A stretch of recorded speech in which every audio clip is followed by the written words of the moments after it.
یا ایھا الناس، اے لوگو، تمام لوگ، کسی بھی ملک، کسی بھی علاقے، کسی بھی دین مذہب کے ماننے والے، مرد عورت جوان بوڑھے سبھی اس میں شامل ہیں، غریب امیر فقیر، سب کو خطاب کر کے اللہ تعالیٰ فرماتے ہیں انتم الفقراء الی اللہ، تم سب اللہ کے محتاج ہو، تمہیں اللہ کی ضرورت ہے۔ بعض اوقات ہم عبادت کرتے ہیں تو ہم سمجھتے ہیں کہ شاید اللہ کو ہماری ضرورت ہے اس لیے ہم سے عبادت کروا رہا ہے۔ نہیں، اللہ کو کوئی ضرورت نہیں ہے۔ اگر اس نے ہم پر عبادت فرض کی ہے تو یہ بھی دراصل ہمارے فائدے کے لیے، ہمیں اس عبادت کی ضرورت تھی۔ جو احکامات ہمیں اللہ تعالیٰ نے حلال و حرام کے دیے ہیں وہ بھی دراصل ہماری ضرورت ہے، کیا کرنا چاہیے کیا نہیں کرنا چاہیے، یہ جو اللہ تعالیٰ نے ہمیں بتا دیا یہ بھی دراصل ہمارے فائدے کا ہے۔ عام طور پر آپ دیکھیے کہ جب ماں باپ اپنے بچوں کو کچھ باتیں بتاتے ہیں، بیٹا یہ کر لو، کھانا کھا لو، نہا لو، ہوم ورک کر لو، تو بچے کیا ساری باتیں مان لیتے ہیں؟ یہ فوری طور پہ مان لیتے ہیں۔ اور جب ان کو کسی چیز سے روکتے ہیں کہ اب بس اسکرین ٹائم ختم ہے، اب تم سو جاؤ، اب زیادہ جاگ نہیں سکتے، نہیں دوستوں کے ساتھ نہیں جا سکتے، تو عام طور پر کیا ہوتا ہے، وہ تنگ پڑتے ہیں کہ ہمیں کیوں اتنی انسٹرکشن دی جا رہی ہیں۔ وہ یہ نہیں سمجھتے کہ ان کا فائدہ کیا ہے ان کو فالو کرنے میں۔ اسی طرح ہمارا حال کیا ہے، اللہ سبحانہ وتعالیٰ نے جتنے بھی احکامات دیے ہیں وہ دراصل ہمارے فائدے کے لیے دیے ہیں۔ ماں باپ کو نظر آ رہا ہوتا ہے کہ کیا چیز بچوں کے فائدے میں ہے اور کیا چیز فائدے میں نہیں ہے، لیکن بچوں کو وہ فائدہ اور نقصان سمجھ نہیں آتا، لہٰذا کچھ بچے جو مان لیتے ہیں والدین کی بات وہ کامیاب ہو جاتے ہیں۔ اور آپ نے عام مشاہدے میں یہ دیکھا ہوگا کہ جو بچے والدین کی بات نہیں مانتے، نہیں پڑھتے، نہیں اپنے عادات کو بدلتے، پھر وہ زندگی میں کامیاب نہیں ہوتے، وہ بہت سی ٹھوکریں کھاتے ہیں۔ یہ تو ہے انسانوں کا حال اور انسانوں کی بات، اور انسانوں میں سے جو سب سے زیادہ ہمارا خیر خواہ ہے ہمارے والدین، ان کی بات نہ ماننے کا نتیجہ۔ اور کہاں اللہ سبحانہ وتعالیٰ جو ہمارا خالق ہے، ہمارا مالک ہے، اور الرحمن اور الرحیم ہے، جو سب سے زیادہ ہمارے لیے مہربان ہے، جس نے ہمیں پیدا کیا ہے، جو ہمارے فائدے اور نقصان کو سب سے زیادہ سمجھتا ہے۔ الا یعلم من خلق وهو اللطیف الخبیر، کیا وہی نہیں جانے گا جس نے پیدا کیا؟ وہ تو سب کچھ جانتا ہے، ہمارا ظاہر بھی، ہمارا باطن بھی، ہمارے خیالات بھی، ہماری ضروریات بھی، وہ ہر چیز جانتا ہے۔ تو اس نے ہماری ضرورت کے مطابق ہمیں احکامات دیے ہیں۔ نماز پڑھنے کا اگر حکم دیا ہے، یا روزہ رکھنے کا دیا ہے، یا زکوٰۃ دینے کا، یا صدقات دینے کا، یا والدین کے ساتھ احسان کرنے کا، یا رشتہ داروں کے ساتھ جوڑ کے رکھنے کا، یا یتیموں مسکینوں اور ضرورت مندوں کا خیال رکھنے کا، تو یہ سب کچھ دراصل اللہ سبحانہ تعالیٰ نے جتنے بھی احکامات دیے ہیں ہمارے ہی فائدے کے لیے دیے ہیں۔ ان میں سے ایک ایک کے اندر ہماری ہی بھلائی ہے، اور جتنی چیزوں سے اللہ سبحانہ تعالیٰ نے ہمیں روکا ہے ان سب میں ہمارا نقصان ہے۔ کوئی ایسی چیز نہیں کہ جو حرام کی گئی ہو اور اس میں ہمارے لیے فائدہ ہو، بلکہ ہمارے لیے نقصان ہی ہے۔ وہ نقصان اور فائدہ اللہ سبحانہ تعالیٰ ہم سے زیادہ سمجھتا ہے، لہٰذا بندوں کی عافیت اسی میں ہے کہ وہ اللہ تعالیٰ کی غیر مشروط اطاعت کریں، اور جو حکم جب بھی ملا ہے اس کو خوشی کے ساتھ فالو کریں۔ تو یا ایھا الناس انتم الفقراء الی اللہ، اے لوگو تم سب اللہ کے محتاج ہو۔ اور اگر انسان اپنی محتاجی کو دیکھے تو آپ دیکھیں ماں کے پیٹ سے لے کے پیدا ہونے کے بعد اور پھر بڑے ہونے تک ہر سٹیپ پر انسان اللہ ہی کا محتاج ہے۔ وہ کھلاتا ہے تو ہم کھاتے ہیں، وہ نہ دے تو ہم کچھ بھی نہیں کر سکتے۔ وہی شفا دیتا ہے، وہی ہماری ضروریات پوری کرتا ہے، ہر طرح کی جسمانی، روحانی، جذباتی، ہر طرح کی ضروریات وہی ہماری پوری کرتا ہے، اور ہم اسی کے محتاج ہیں، اس کی رحمت کے محتاج ہیں، اس کے فضل کے محتاج ہیں، اس کی نعمتوں کے محتاج ہیں۔ اور نہ صرف یہ کہ اس دنیا میں، بلکہ مرنے کے بعد بھی۔ قبر میں کون ہوگا ساتھ؟ کوئی بھی نہیں، اور صرف اس کی رحمت ہی کام آئے گی، کوئی ایک بھی نہیں، صرف تنہائی ہوگی اور ہم ہوں گے۔ اور جس نے دنیا میں اللہ کو یاد کیا ہوگا وہ وہاں بھی اس کے لیے پھر روشنیاں ہوں گی اور باغ ہوں گے اور راحتیں ہوں گی، روح و ریحان ہوگا۔ اور جس نے اس کو نہیں مانا تو فرمایا یا ایھا الناس انتم الفقراء الی اللہ واللہ هو الغنی الحمید، اور اللہ بے نیاز بھی ہے اور قابل تعریف بھی ہے۔ تم اس کی عبادت کرو یا نہ کرو، اس کو کوئی فرق نہیں پڑتا، وہ تمہاری عبادت سے بے نیاز ہے، وہ ذکر سے بے نیاز ہے، وہ تمہارے صدقہ خیرات سے بے نیاز ہے، وہ تمہاری مشقتوں سے بے نیاز ہے، اس کا تمہاری ضرورت نہیں ہے، لیکن ہاں اگر تم اپنی خوشی سے اس کی عبادت کرو گے، وَإِن تَشْكُرُوا يَرْضَهُ لَكُمْ، اگر تم شکر ادا کرو گے تو وہ اس پہ راضی ہوگا، اس پہ وہ خوش ہوگا۔ تو اس لیے کتنا ضروری ہے کہ ہم اپنی حیثیت کو اور اللہ پاک کے مقام اور مرتبے کو سمجھیں اور جانیں کہ ہم کیا ہیں اور ہمارا رب کون ہے۔ لیکن جب ہم یہ چیز سمجھتے نہیں، اپنے آپ کو نہیں سمجھتے اور اپنے رب کو نہیں جانتے، اپنے رب کی معرفت حاصل نہیں کرتے، تو پھر ہمیں اس دنیا میں اس دین کا اور اللہ تعالیٰ کے احکامات کا کوئی مقصد سمجھ نہیں آتا۔ پھر ہم بھی بچوں والا سلوک کرتے ہیں، جو چیز ہماری مرضی کی ہوتی ہے وہ کر لیتے ہیں، جو چیز مرضی کی نہیں ہوتی وہ نہیں کرتے، اور یہ بھول جاتے ہیں کہ اگر ہم نے اسی طرح زندگی بسر کی تو کل جب ہمارا نامہ اعمال تولا جائے گا، ہماری نیکیاں اور بدیاں آمنے سامنے لائی جائیں گی، اور اگر ہماری غلطیاں زیادہ نکل آئیں تو پھر سزا بھی ملے گی۔ اس چیز کو ہم بھول جاتے ہیں۔ تو اس لیے بہت ضروری ہے کہ انسان اللہ سبحانہ و تعالیٰ کی پہچان کرے۔ اللہ سبحانہ و تعالیٰ کی پہچان قرآن مجید کے ذریعے ہوتی ہے، اللہ تعالیٰ کی پہچان اس کے اچھے اچھے ناموں کے ذریعے ہوتی ہے۔ اس لیے ہم میں سے ہر ایک پر لازم ہے کہ ہم اس علم کو حاصل کریں اور اللہ تعالیٰ کے کلام کے ذریعے اللہ کو پہچانیں اور اس کو جانیں اور اس سے محبت کریں، اس سے ہیبت رکھیں، اس سے حیا رکھیں، اس سے انس رکھیں، اس کی خشیت رکھیں، اس کا خوف بھی ہمارے دلوں میں ہو، اور اس کے ساتھ ایک اچھا تعلق ہمارا ہو، ایک مضبوط تعلق ہو، اس کی یاد ہر لمحہ ہمارے دل میں ہو۔ پھر فرمایا ان یشاء یذہبکم ویأتی بخلق جدید، اگر وہ چاہے تم سب کو لے جائے، تم اس کی مجبوری نہیں کہ اس کی کوئی مجبوری ہے کہ اس کی دنیا کا کام چلتا نہیں تو لہٰذا تمہیں رکھا ہوا یہاں تمہاری نافرمانیوں کے باوجود، ایسا کچھ بھی نہیں ہے۔ وہ جب چاہے، جس لمحہ چاہے، جس کو چاہے لے جائے، اور یہ ہم اپنی آنکھوں سے دیکھتے نہیں رہتے اور اپنے کانوں سے سنتے نہیں رہتے کہ کھڑے کھڑے جان نکل گئی، راستے میں ہارٹ اٹیک ہو گیا، جوان لوگ، یعنی نہ تو کسی عمر کی قید ہے کہ اتنے سال کے ہوں گے تو فوت ہوں گے، نہیں، کچھ بھی پتہ نہیں، بیمار پڑے رہتے ہیں اور صحت مند چلے جاتے ہیں۔ تو ہمیں اس بات سے بالکل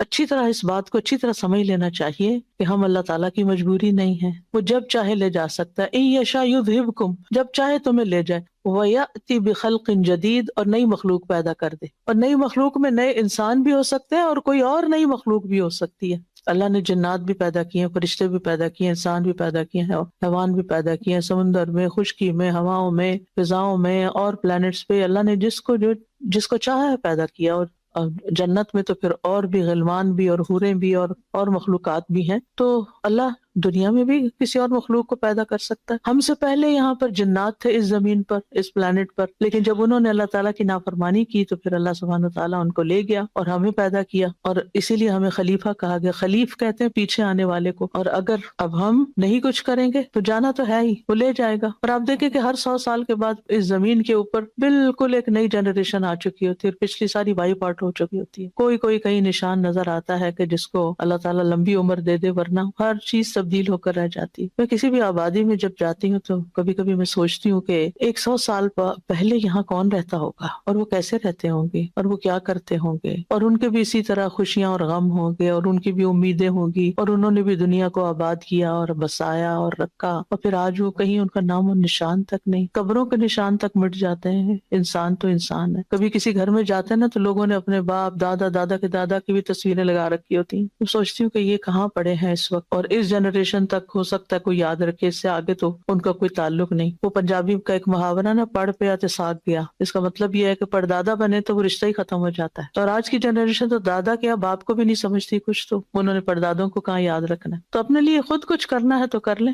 ورنہ اللہ کے آگے ہماری حیثیت کچھ بھی نہیں۔ ہاں اللہ تعالیٰ خوش ہوتا ہے، راضی ہوتا ہے جب انسان اپنی خوشی سے، اپنے دل سے، اپنی رضا سے اس کو راضی کرتا ہے۔ پھر فرمایا وَلَا تَزِرُ وَازِرَةٌ وِزْرَ أُخْرَىٰ، کوئی بوجھ اٹھانے والا کسی کا بوجھ نہیں اٹھائے گا۔ اس لیے کسی کی باتوں میں آ کر کسی کو فالو نہیں کرنا چاہیے۔ فالو صرف قرآن و سنت کو کرنا چاہیے، جو اللہ اور اس کے رسول نے ہمیں بتا دیا وہی ہماری کامیابی کی ضمانت ہے۔ ورنہ جو باتیں لوگ بتاتے رہتے ہیں، ایسا کر لو تو یہ فائدہ ہو جائے گا اور ویسا کر لو تو ایسا ہو جائے گا، ان باتوں کی کوئی دلیل نہیں ہوتی۔ کامیاب وہ ہے جو اللہ اور اس کے رسول کی بات مانتا ہے. جیسے سورت قرآن مجید کھلتا ہی ہے تو اللہ تعالیٰ سورت البقرہ کے شروع میں ہی فرما دیتے ہیں ذالک الکتاب لا ریب فیہ ھدی للمتقین الذین یؤمنون بالغیب ویقیمون الصلاة ومما رزقناہم ينفقون والذین یؤمنون بما انزل الیک وما انزل من قبلک وبالآخرۃ ہم یوقنون اولئک علی ھدی من ربہم واولئک هم المفلحون. کہ جو یہ کام کریں گے جو بتا دیے گئے ان آیات میں کہ جو نماز قائم کریں، جو ایمان لائیں گے غیب پر پھر نماز قائم کریں گے، اس میں سے جو ہم نے ان کو رزق دیا خرچ کریں گے، پہلی کتابوں پر بھی ایمان لائیں گے اور جو نبی صلی اللہ علیہ وسلم کی طرف اتارا گیا اس پر بھی ایمان لائیں گے اور آخرت پر یقین رکھیں گے، یہی لوگ دراصل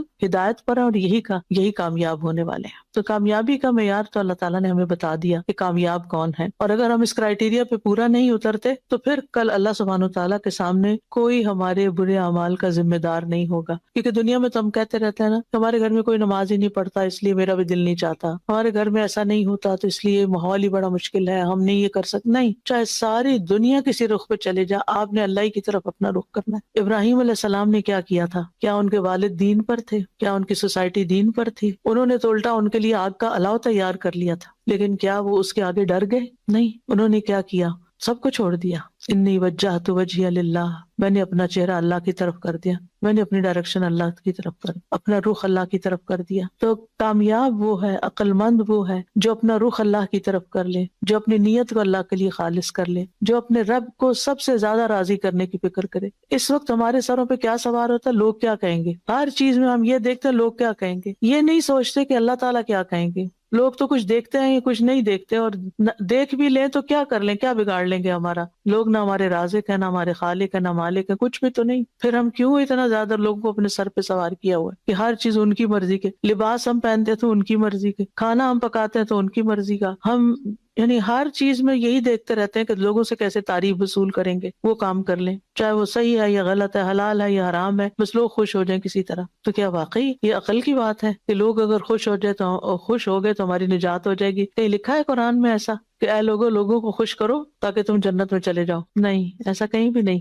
کامیابی کا معیار تو اللہ سبحانہ وتعالیٰ کو راضی کرنے میں ہے. آج آپ دیکھیں کہ ہم برانڈز کے بغیر بھی کپڑے پہن سکتے ہیں، لیکن ہم ایکسٹرا منی صرف برانڈز کے اوپر خرچ کرتے ہیں، چاہے وہ لباس ہو چاہے وہ دیگر پروڈکٹس ہوں. حالانکہ اور پھر ہم کہتے ہیں مہنگائی بہت ہو گئی ہے، پھر ہم کہتے ہیں کہ صدقے کے لیے پیسے نہیں، کسی اچھی کاز کے لیے ہمارے پاس پیسے نہیں ہوتے، اور ان چیزوں کی ہمیں ضرورت بھی نہیں ہوتی. صرف ہم دیکھا دیکھی کر رہے ہوتے ہیں کہ لوگ کر رہے ہیں تو ہم بھی کر لیں، اور یہ نہیں سوچتے کہ ان چیزوں پر اتنا اسپینڈ کرنے کی بجائے کیوں نہ اپنے آخرت کے بینک میں جمع کروائیں اور اچھے اچھے کاموں میں خرچ کر جائیں. اس طرف ہمارا دھیان کم جاتا ہے. تو قیامت کے دن کوئی شخص کسی کا بوجھ نہیں اٹھائے گا. وَإِن تَدْعُ مُثْقَلَةٌ إِلَىٰ حِمْلِهَا، اور اگر بوجھ سے لدا ہوا کوئی شخص وہ بوجھ اٹھانے کے لیے بلائے گا کسی کو کہ آؤ میری بہن، میرے بھائی، میرے ماں باپ آئیں اور وہ ذرا میرے گناہ اٹھا لیں، تھوڑے تھوڑے سب کو بانٹ دوں تو ان کا تو نقصان نہیں ہوگا اور میری نجات ہو جائے گی. ایسا کچھ بھی نہیں ہونے والا. ہر شخص کو اپنا بوجھ خود ہی اٹھانا ہوگا. فرمایا لا يحمل منه شيء ولو كان ذا قربى، وہ کچھ بھی اس سے نہیں اٹھا سکیں گے چاہے قریبی رشتہ داری کیوں نہ ہو، آپ سے محبت کرنے والے کیوں نہ ہو. دنیا میں ہر آپ کی خوشی غم میں آپ کے لیے حاضر ہونے والے وہاں کچھ بھی نہیں کر سکیں گے، بالکل بے بس ہوں گے. پھر اللہ تعالیٰ مزید فرماتے ہیں وَمَن تَزَكَّى فَإِنَّمَا يَتَزَكَّى لِنَفْسِهِ، جس نے پاکیزگی اختیار کی وہ اپنی ذات کے لیے کرے گا. اور یہ بالکل سمپل سی سمجھنے والی بات ہے. جب ہم نہاتے ہیں مثلا، یہاں پاکیزگی سے مراد تزکیہ نفس ہے، لیکن میں مثال اس کو دے رہی ہوں ظاہری پاکیزگی سے. جب ہم نہاتے ہیں تو کون فریش ہوتا ہے، کس کو فائدہ ہوتا ہے؟ وہ ساتھ والے کو تو نہیں ہوتا، ہم ہی کو ہوتا ہے نا. تو اسی طرح جب ہم اپنے اندر کا تزکیہ کرتے ہیں، اپنے اندر کو صاف کرتے ہیں شرک سے، بغض سے، بری نیتوں سے، بد اخلاقیوں سے، ان چیزوں سے، گرجز سے، تو اپنے لیے کرتے ہیں. کیونکہ قد افلح من زکاہا، تو اللہ تعالیٰ تو کامیابی کا معیار بتا رہے ہیں کہ قد افلح من زکاہا وقد خاب من دساہا. کامیاب وہ ہوا جس نے اس کو صاف کر لیا. اور دلوں کو صاف کرنا سب سے مشکل کام. ہم اوپر سے اپنی صفائی ساری کر لیتے ہیں، اپنے دانت صاف کر لیتے ہیں، اپنا کان صاف کر لیتے ہیں، اپنے بال صاف کر لیتے ہیں، کپڑے صاف کر لیتے ہیں، گھر صاف کر لیتے ہیں، ساری چیزوں کو ہم خوب چمکاتے رہتے ہیں، لیکن دلوں میں وہی میل اور بغض بھرا رہتا ہے. اس کو صاف کرنا سب سے مشکل کام ہے جس پر ہماری نجات کا نثار ہے. اور جو ایسا کرے گا اپنے فائدے کے لیے کرے گا. یعنی جب ہم اپنے دل صاف کر لیتے ہیں، لوگوں کو معاف کر دیتے ہیں، تو بوجھ کس کا ہٹتا ہے؟ خوشی کس کو ملتی ہے؟ اطمینان قلب کس کو نصیب ہوتا ہے؟ خود ہی کو. تو اس لیے طریقے سیکھنے چاہیے کہ کس طرح ہم اپنا تزکیہ کریں، کس طرح اپنے دلوں کو ہلکا کریں، کس طرح ہم اپنے بوجھ اتار پھینکیں۔ وَإِلَى اللَّهِ الْمَصِيرُ، اور اللہ ہی کی طرف واپسی ہے۔ وَمَا يَسْتَوِي الْأَعْمَى وَالْبَصِيرُ، نابینا اور بینا، اندھا اور دیکھنے والا برابر نہیں ہوتے۔ فرق ہوتا ہے، کتنا فرق؟ صرف 5 منٹ کے لیے آنکھیں بند کر کے گھر کے کام کریں، ہم جیسے تو اپنی جگہ سے نہیں ہل سکیں گے، پتہ نہیں کدھر جا کے ٹھوکر کھائیں گے۔ تو یہ اللہ تعالیٰ فرق سمجھا رہے ہیں۔ تو دیکھنے والا کون ہے یہاں، کہ مراد اس سے کیا ہے؟ یا یہ بتانا مقصود ہے، یہ تو سبھی کو پتا ہے کہ اندھا اور دیکھنے والا نہیں برابر۔ یا بتانا یہ مقصود ہے کہ جو لوگ اللہ سبحانہ تعالیٰ کی طرف سے آئی ہوئی ہدایت کو دیکھنے کے قابل ہیں اور جو اس سے آنکھیں بند کر کے جی رہے ہیں، یہ دونوں ایک جیسے نہیں ہیں۔ ان دونوں کی نہ زندگی ایک جیسی ہے، نہ موت ایک جیسی، نہ انجام ایک جیسا۔ اللہ نے ہمیں آنکھیں دی ہیں اور ہمیں ہدایت کے لیے کچھ کتاب بھی اپنی دی ہے، لیکن ہم کتنا پڑھتے ہیں اس کو، کتنا سمجھتے ہیں اس کو، کتنا ہمارا اس کے ساتھ تعلق ہے۔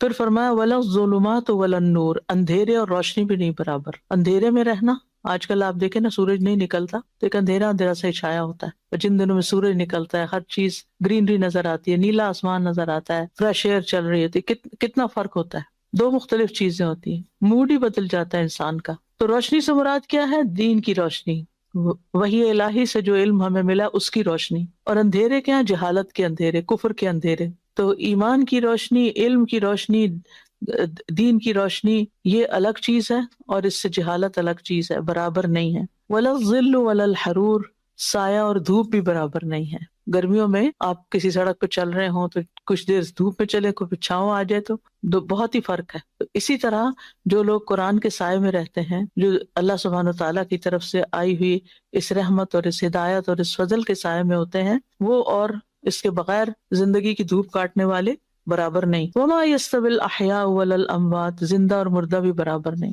ابھی زندہ، ہاں ظاہر زندہ لوگ زمین کے اوپر رہتے ہیں، اور مرے ہوئے لوگ کہاں رہتے ہیں؟ زمین کے نیچے رہتے ہیں۔ بڑا فرق ہے، کچھ اوپر ہیں کچھ نیچے ہیں، ایک جیسے تو نہیں نا۔ ان کی زندگی کچھ اور ہے، ہماری زندگی کچھ اور ہے۔ تو بالکل اسی طرح جو لوگ جن کے دل زندہ ہیں، جو ایمان کے ساتھ جیتے ہیں اور جو اس کے بغیر جیتے ہیں، وہ برابر نہیں۔ قرآن میں اس آیت کی تفسیر قرآن مجید کی ایک اور آیت سے بھی ہوتی ہے، وہاں پر آتا ہے أَوَمَنْ كَانَ مَيْتًا فَأَحْيَيْنَاهُ وَجَعَلْنَا لَهُ نُورًا يَمْشِي بِهِ فِي النَّاسِ كَمَثَلِهِ فِي الظُّلُمَاتِ لَيْسَ بِخَارِجٍ مِّنْهَا، کیا بھلا وہ شخص جو پہلے مردہ تھا پھر ہم نے اس کو زندگی بخشی، یعنی ایک شخص ایمان والا نہیں تھا، پھر اللہ نے اس کو ایمان دیا، گویا زندگی دے دی، وہ جی اٹھا۔ ایک شخص جاہل تھا، پھر اللہ نے اس کو قرآن کا علم دے دیا، اس کو ایک زندگی مل گئی۔ تو دونوں ایک، یعنی بہت فرق ہے ان دونوں زندگیوں میں۔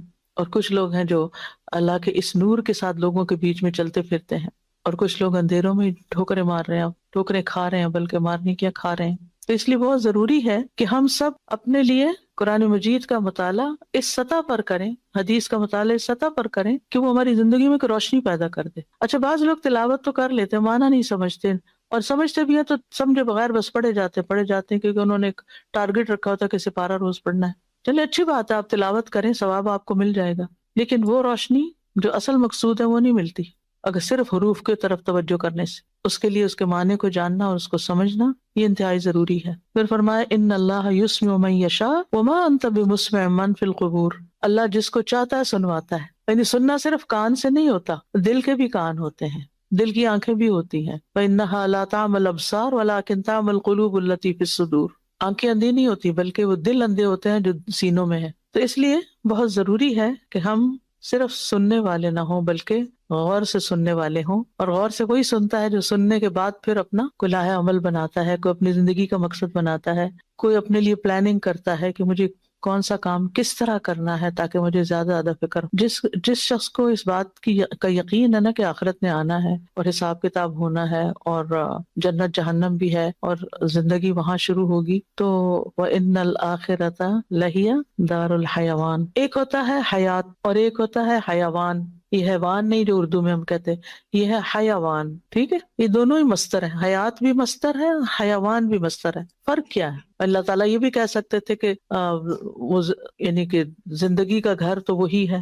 حیوان جو ہوتا ہے یہ فعلان کے وزن پر، تھوڑا سا عربی گرامر ہے لیکن آپ دلچسپی کی بات ہے تو آپ کو اچھی سمجھ آ جائے گی بات کہ فرق کیا ہے دنیا اور آخرت کا۔ حیوان جو ہوتا ہے وہ فعلان کے وزن پر، فعلان نہیں فعلان زبر کے ساتھ۔ عربی کا قاعدہ یہ ہے کہ جس صیغے میں حرکت ہوگی فعلان، اس وہ جس چیز کو ریپرزینٹ کر رہا ہے اس میں بھی حرکت ہوگی. یعنی آخرت جو ہے وَإِنَّ الْآخِرَةَ لَهِيَ الْحَيَوَانُ، کہ آخرت ہی اصل میں زندگی ہے، کہ اس میں ہے حرکت. دنیا اس کے مقابلے میں ڈیڈ ہے. یہاں پر نہ وہ انجوائمنٹ ہے نہ وہ ایکسائٹمنٹ ہے. یہاں آپ کو ایک چیز ملنے کی خواہش ہوتی ہے، چلو نہیں ملی تو الگ پریشانی، مل گئی تو الگ پریشانی، اور آپ اس کے ساتھ مزید بوجھل ہی ہو جاتے ہیں. جتنی چیزیں زیادہ، جتنی نعمتیں زیادہ، اتنا بوجھ زیادہ پڑ جاتا ہے. لیکن آخرت کی جو جنت کی زندگی ہے وہ حیوان ہے. اس میں ہر روز ایک نئی حرکت، ایک نئی ایکسائٹمنٹ، ایک نیا فیز، ایک نئی چیز، یعنی کہ ایک لائف ہے وہاں. حیوان حرکت سے نا، یعنی کہ جہاں حرکت ہوتی ہے وہاں لائف ہوتی ہے.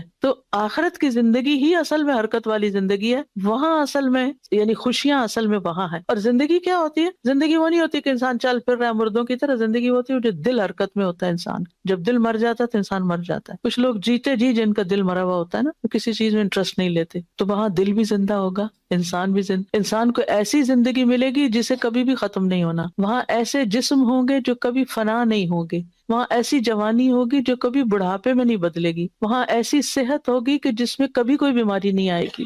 وہاں ایسی خوشیاں ہوں گی کہ جس میں کوئی غم ہی نہیں ہوگا. لیکن ان کو پانے کے لیے پھر یہاں اس دارالعمل میں کچھ کرنا ہے، اور اپنی زندگی کو اللہ کی مرضی کے مطابق کرنا ہے، لوگوں کی مرضی کے مطابق نہیں. کیونکہ لوگوں کے تو اپنے انٹرسٹ ہے نا، ہر کسی کی اپنا خیال ہے، اپنی مرضی ہے، اپنا طریقہ ہے، وہ کس کس کو راضی کریں گے. تو اللہ تعالیٰ نبی صلی اللہ علیہ وسلم سے فرما رہے ہیں کہ آپ جو قبروں میں پڑے ہیں نا ان کو نہیں سنوا سکتے. یعنی جو مر جاتے ہیں، جن کے دل مردہ ہوتے ہیں، جو قبروں میں ہیں، جو مر چکے ہیں، ان کو آپ نہیں سنوا سکتے. اور وہ اگر سن بھی لیں تو ان کو فائدہ ہی کوئی نہیں. انہوں نے وہاں سے اٹھ کے کرنا کیا ہے؟ تو انسانوں میں سے کچھ لوگ ایسے ہی ہوتے ہیں، وہ زندہ لاشیں جن کے دل مردہ ہیں، جو غور و فکر نہیں کرتے. جیسے اللہ تعالیٰ فرماتے ہیں نا، افلا یتدبرون القرآن ام علی قلوب اقفالها، کیا یہ لوگ قرآن میں تدبر نہیں کرتے، غور و فکر نہیں کرتے؟ کیا ان کے دلوں پہ تالے پڑ چکے ہیں، تالے لگے ہوئے ان کے دلوں پر؟ یعنی تم نے اچھا، جب کسی گھر کو تالا لگ جاتا ہے تو اس کا کیا مطلب ہوتا ہے؟ کہ کوئی اندر نہیں جائے گا، لاک لگا دیا، اندر کوئی نہیں جائے گا. یعنی تم قرآن میں غور و فکر نہیں کرتے، اپنے دل کو لاک لگایا ہوا ہے، اس میں قرآن نہیں اندر آ سکتا.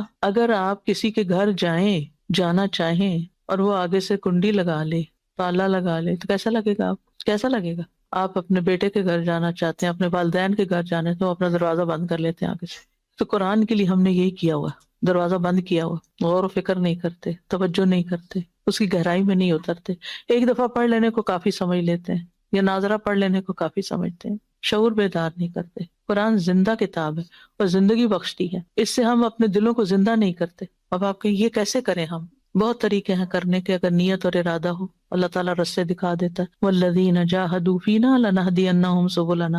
پھر اسی سورت کی آیت نمبر 29 ہے، ان الذین یتلون کتاب اللہ واقاموا الصلاۃ وانفقوا مما رزقناہم سرا وعلانیۃ یرجون تجارۃ لن تبور.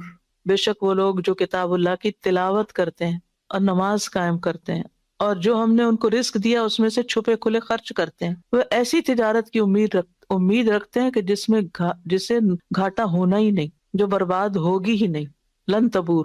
اچھا، اب یہ جو پہلی بات شرط لگائی گئی، یتلون کتاب اللہ، ہم عام طور پر اس کا معنی اردو والی تلاوت لیتے ہیں، قرات. ایک ہوتی ہے قرات، ریڈنگ، اور ایک ہوتی ہے تلاوت. تلاوت کا لفظ ہے عربی زبان میں تلا یتلو تلون سے ہے، جس کا مطلب ہے پیچھا کرنا، پیچھے جانا کسی چیز کے. تو تلاوت اس ریڈنگ کو کہتے ہیں جس میں معنی سمجھ کے پڑھا جائے، جس میں معنی پر غور کیا جائے، میننگ جانے جائیں کہ قرآن کیا رہا ہے. ہم کسی اور کتاب کے ساتھ ایسا ظلم نہیں کرتے جو کتاب اللہ کے ساتھ کرتے ہیں. دوسری شرط کیا ہے؟ وہ اقام الصلاۃ، نماز قائم کرتے ہیں. نماز ان کی زندگی میں سب سے اہم ترین چیز ہوتی ہے. آپ لوگوں نے عصر کی نماز پڑھ لی؟ الحمدللہ.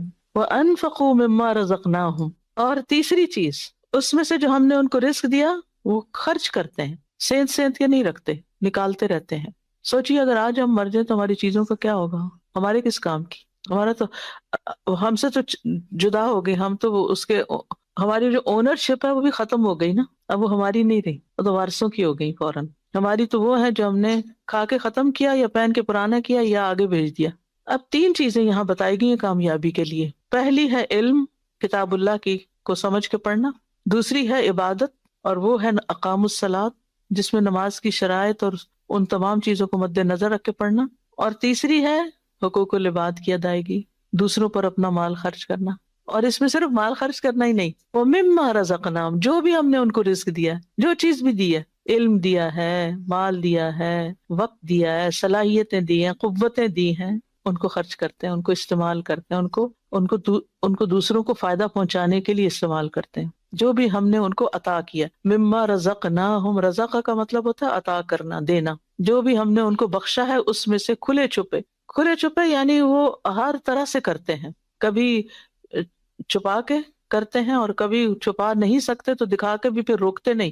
کچھ لوگ کہتے ہیں نا وہ اچھا اگر ہم نے دکھا کے دی یعنی سامنے کوئی نیکی کی تو ہماری نیت خراب ہو جائے گی تو بہتر نہیں کرتے، نہیں، جو بھی موقع جیسا بھی موقع وہ کام اپنا نیکی کا کرتے چلے جاتے۔ فرمایا یہ کس لیے؟ لیوفیہم اجورہم ویزیدہم من فضلہ، تاکہ ان کے اجر، اللہ تعالیٰ ان ساری چیزوں کو مزدوری قرار دیتے ہیں جن کی اجرت ملے گی جا کے، تاکہ ان کو ان کے اجر پورے دے، ویزیدہم من فضلہ، اور انہیں اپنے فضل سے زیادہ بھی دے۔ یعنی اس سے پتہ چلتا ہے کہ اللہ تعالیٰ قیامت کے دن لوگوں کو صرف ان کے اعمال کا بدلہ ہی نہیں دے گا بلکہ جنہوں نے اچھا کیا ان سے خوش ہو کر راضی ہو کر زیادہ بھی دے گا۔ یزیدہم من فضلی، یزیدہم من فضلی، اس میں اضافہ بھی کرے گا، اور کتنا، یعنی ایک ذرے کو بھی اللہ تعالیٰ کتنا آنر بخشے گا۔ آتا ہے نا وَإِن تَكُ حَسَنَةً، اس سے پہلے ذرے کی بات آتی، وَإِن تَكُ حَسَنَةً يُضَاعِفْهَا وَيُؤْتِ مِن لَّدُنْهُ أَجْرًا عَظِيمًا۔ یہ سورۃ النساء کی آیت ہے، پہلا حصہ میرے ذہن سے نکل گیا۔ یہ آیت مجھے بہت ہی میرے دل کو لگتی ہے کہ اللہ اتنا قدردان ہے۔ ہمیں نا شیطان یقین نہیں آنے دیتا کہ اللہ تعالیٰ قدردان ہے، کہ ہم جو نیکی کرتے ہیں اس پر کچھ ملے گا، ہمیں ہر وقت اس شک میں رکھتا ہے پتہ نہیں کوئی فائدہ ہو رہا ہے کہ نہیں، تم کیوں اپنے آپ کو اتنا کھپا رہی ہو،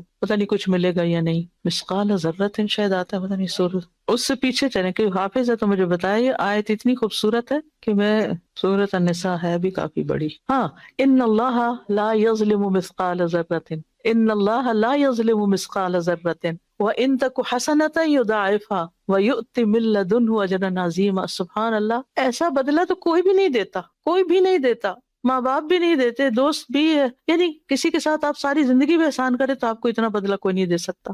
اللہ ذرے برابر نیکی کو بھی ضائع نہیں کرے گا، اتنا رتی برابر بھی ظلم نہیں کرے گا۔ مثقال ذرہ، ذرہ تو نظر بھی نہیں آتا، اتنا چھوٹا ہوتا ہے، اور اگر وہ ذرہ آپ نے نیکی کا کر لیا، ذرے جتنی نیکی بھی کر لی، یضاعفها، اس کو ملٹیپلائی کرے گا، ملٹیپلائی بڑھاتا جائے گا، بڑھاتا جائے گا۔ وَيُؤْتِ مِن لَّدُنْهُ، آپ کے اوپر نہیں چھوڑے گا کہ آپ نے اتنا کیا تھا تو بس اتنا، یہ تو ہم انسانوں کی ایسی عادتیں ہوتی ہیں کہ ایسے کو تیسا، لیکن وہاں تو اللہ کا فضل ہوگا، یؤتِ مِن لَّدُنْهُ، اپنے پاس سے دے گا، کیونکہ اللہ کے خزانے تو وسیع ہے نا، جو کچھ آسمانوں اور زمین میں سب اللہ ہی کا تو ہے۔ یہ آیت میں بڑی دل دہلانے والی، للہ ما فی السماوات و ما فی الارض، ہر چیز کا مالک وہی ہے، اللہ ہی کے لیے حسر، اللہ ہی کے لیے جو آسمان اور زمین میں۔ جب کوئی ایک کھجور بھی خرچ کرتا ہے نا پاکیزہ مال میں سے اور خوش دلی کے ساتھ، تو اللہ تعالیٰ اس کو اپنے دائیں ہاتھ سے قبول کرتا ہے اور اس کو اس طرح پالتا ہے جیسے تم میں سے کوئی اپنے پچھیرے کو پالتا، حتیٰ کہ ایک لقمہ جو ہے وہ جبل احد کے برابر ہو جاتا ہے، اتنا بڑا اجر ملتا ہے، جتنا اخلاص اتنا بڑا اجر۔ تو اللہ سے تجارت کرنے والے تو کبھی ناکام رہ ہی نہیں سکتے، جو پیچھے ہم نے پڑھا، یہ اللہ سے کی ہوئی تجارت ہے نا۔ تجارت میں کیا ہوتا ہے، ایک چیز دی جاتی ہے، اس کے بدلے میں دوسری لی جاتی ہے، ایکسچینج ہوتا ہے نا۔ آپ دکاندار کو پیسے دیتے ہیں، وہ آپ کو چیز دیتا ہے، آپ جتنے پیسے دیتے ہیں اتنی ہی ملتی ہے، اس سے زیادہ نہیں ملتی، وہ بعض کا توڑ کے آدھی رکھ لیتے ہیں کیونکہ آپ کا وزن پورا ہو چکا ہے، لیکن اللہ تعالیٰ کے یہاں ایسا نہیں ہے۔ یؤتی من لدنہ اجرا عظیما، عظیم، اور اللہ کا عظیم تو ہمارے عظیم سے بہت بڑا ہے۔ انہ غفور شکور، بے شک وہ بڑا ہی بخشش فرمانے والا ہے اور بڑا ہی قدردان ہے۔ پھر اس کی آیت نمبر 32 سورت کی بڑی زبردست ہے، ثم اورثنا الکتاب الذین اصطفینا من عبادنا، پھر ہم نے اس کتاب کا وارث بنا دیا اپنے بندوں میں سے ان کو جن کو ہم نے چن لیا، فمنہم ظالم لنفسہ ومنہم مقتصد ومنہم سابق بالخیرات باذن اللہ۔ ان بندوں میں سے، چنے ہوئے بندوں میں سے کون ہیں؟ 3 طرح کے لوگ، کچھ اپنی جانوں پہ ظلم کرنے والے، کچھ درمیانی چال چلنے والے، اور کچھ نیکیوں میں دوڑ لگانے والے ہیں اللہ کے اذن سے۔ ذالک هو الفضل الکبیر، یہ ہے بہت بڑا فضل۔ جنات عدن یدخلونہا، عدن کے باغ جن میں وہ داخل ہوں گے، یحلون فیہا من اساور من ذہب ولؤلؤا، وہاں وہ سونے اور موتیوں کے کنگن پہنائے جائیں گے، ولباسہم فیہا حریر، اور اس میں ان کا لباس حریر کا ہوگا، ریشم کا، سلک کا ہوگا۔ وقالوا الحمد للہ الذی اذهب عنا الحزن، اور وہاں وہ کہیں گے شکر ہے، سب تعریف اس اللہ کی ہے جس نے ہم سے یہ غم دور کر دیا، جو ہمیں اپنی آخرت کے بارے میں غم لگا ہوا تھا کہ ہمارا انجام کیا ہوتا ہے، آج وہ ہمارا غم دور ہو گیا۔ ان ربنا لغفور شکور، پہلے اللہ تعالیٰ نے خود فرمایا کہ غفور شکور ہے، اب بندے اس کا اقرار کریں گے کہ واقعی ہمارا رب بڑا غفور اور شکور ہے۔ الذی احلنا دار المقامۃ من فضلہ، جس نے ہمیں ہمیشگی کے گھر میں اپنے فضل سے لا ٹھہرایا۔ لا یمسنا فیہا نصب ولا یمسنا فیہا لغوب، یہاں نہ ہمارے لیے کوئی تھکاوٹ ہے اور نہ ہمیں یہاں کوئی بوریت ہے، کوئی اکتاہٹ بھی نہیں ہے۔ دنیا میں تو اچھے سے اچھی چیز مل جاتی ہے تو اکتا جاتے ہیں، بس روز یہی۔ لیکن یہ فضل کس پر ہوگا؟ اس میں مختلف تفاسیر کی گئی ہیں، ان میں سے ایک تفسیر یہ ہے کہ کچھ لوگ ظالم ہیں۔ ظالم وہ ہوتا ہے جو حق نہ دے، اپنے اوپر بھی ظلم کر رہا ہے اور اللہ کا حق بھی نہیں دے رہا، یعنی جو اللہ نے کرنے کو کہا وہ نہیں کر رہا۔ کچھ ایسے ہیں بس کچھ کر لیا کچھ نہیں کیا، وہ درمیانی چال چل رہے ہیں۔ لیکن کچھ جو ہیں وہ نیکیوں میں آگے بڑھنے والے ہیں، وہ سوچتے نہیں رہ جاتے بلکہ آگے بڑھ کے کر لیتے ہیں، جو موقع ملے بس کر لیا۔ تو سابقم بالخیرات، ہم سب کو اپنے اوپر غور کرنا چاہیے کہ جب کوئی نیکی کا موقع آتا ہے تو ہمارا طرز عمل کیا ہوتا ہے۔ ہم فوراً آگے بڑھتے ہیں یا سوچتے رہتے ہیں یا پھر رہ ہی جاتے ہیں پیچھے؟ ہم کہاں کھڑے ہوتے ہیں؟ آج دنیا میں نیکیوں کے معاملے میں ہم جو کریں گے نا، کل وہی سامنے آنے والا ہے۔ تو اللہ سبحانہ تعالیٰ سے دعا ہے کہ اللہ ہمیں عمل کی توفیق عطا فرمائے۔ وآخر دعوانا ان الحمد للہ رب العالمین۔